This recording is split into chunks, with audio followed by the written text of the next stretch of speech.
एक जनवरी, नया साल। हम सब नाचते हैं, गाते हैं और नए रेजोल्यूशन लेते हैं, पर कभी रुककर सोचा है 1 जनवरी ही क्यों?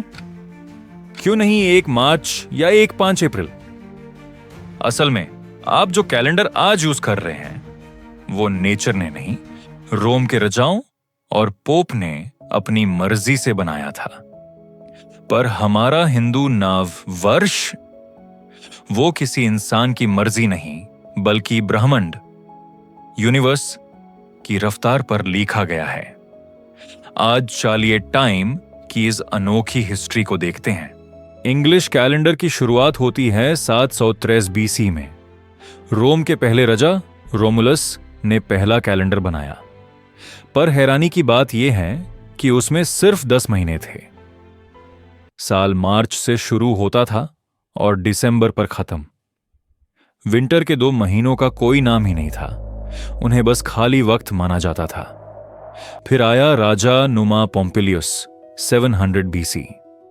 उसने जनवरी और फरवरी को जोड़ा ताकि साल 355 डेज का हो सके। पर असली बदलाव लाया जूलियस सीजर 46 बीसी में। उसने जूलियन कैलेंडर बनाया और जनवरी 1 को नया साल घोषित किया, क्योंकि जनवरी जानस देवता के नाम पर था, जिसके 2 मुंह थे, एक पीछे देखता हुआ और एक आगे। लेकिन इसमें भी एक गलती थी। हर साल 11 मिनट का गैप रह जाता था। इसे ठीक किया पोप ग्रेगरी थार्य ने 1522 एडी में। उन्होंने रातों रात कैलेंडर से 10 दिन गैप कर दिए। तब बना ग्रेगोरियन कैलेंडर, जो आज पूरी दुनिया यूज करती है चे? मंथ हिस्ट्री, क्रिएटम, लॉजिक एंड मीनिंग। जनवरी जूलियस सीजर जेनुस देवता, गॉड ऑफ बिगिनिंग्स। फरवरी नुमा पोम्पिलियस फेब्रुआ फेस्टिवल से आया, जिसका मतलब है शुद्धिकरण, purification. March Romulus Mars, god of war. ठंड खत्म होते ही युद्ध शुरू होते थे। अप्रैल रोमन्स लैटिन वर्ड अपरीरे, टू ओपन, फूलों का खिलना। May Romans goddess Maia, growth की देवी। जून रोमन्स गॉडेस जूनो, शादी और परिवार की देवी। July Mark Antony Julius Caesar के संबंध में उनके नाम पर रखा गया। अगस्त Roman senate Augustus Caesar, first Roman emperor के नाम पर। सितंबर रोमुलस लैटिन सेप्टम, 7th मंथ। पहले यह 7th था, बाद में शिफ्ट हुआ। अक्टूबर रोमुलस लैटिन ऑक्टो, 8th मंथ। नवंबर रोमुलस लैटिन नोवम, 9th मंथ। दिसंबर रोमुलस लैटिन डेसम, 10th मंथ। अब बात करते हैं उस कैलेंडर की जो हजारों साल पुराना है, विक्रम संवत। इसे 57 ईसा पूर्व में राजा विक्रमादित्य ने अंतिम रूप दिया था, पर इसका आधार वेदों जितना पुराना है।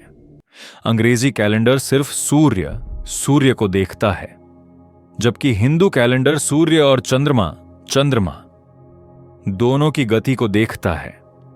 इसे लूनी सौर कैलेंडर कहते हैं। यहां नया साल तब शुरू होता है जब प्रकृति खुद इशारा देती है।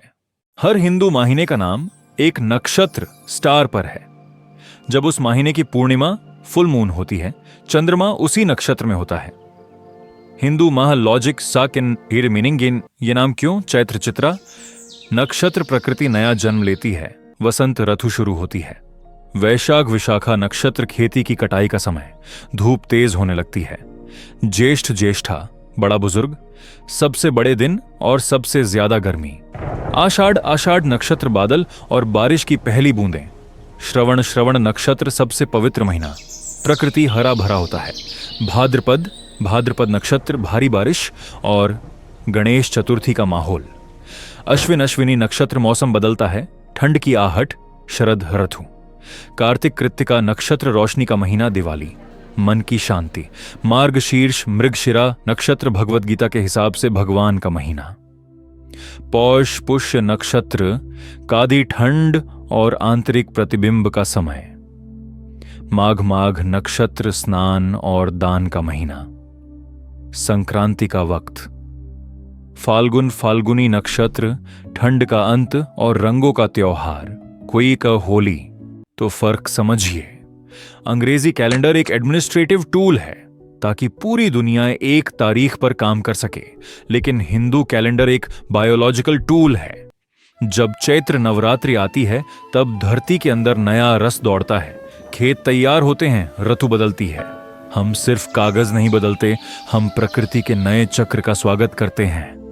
नया साल मनाइए, पर अपनी जड़ों, रूट्स को मत भूलिए। अगर ये वीडियो इंफॉर्मेटिव है तो उन्हें जरूर शेयर करें जो सिर्फ 1 जनवरी को ही नया साल मानते हैं। राधे राधे।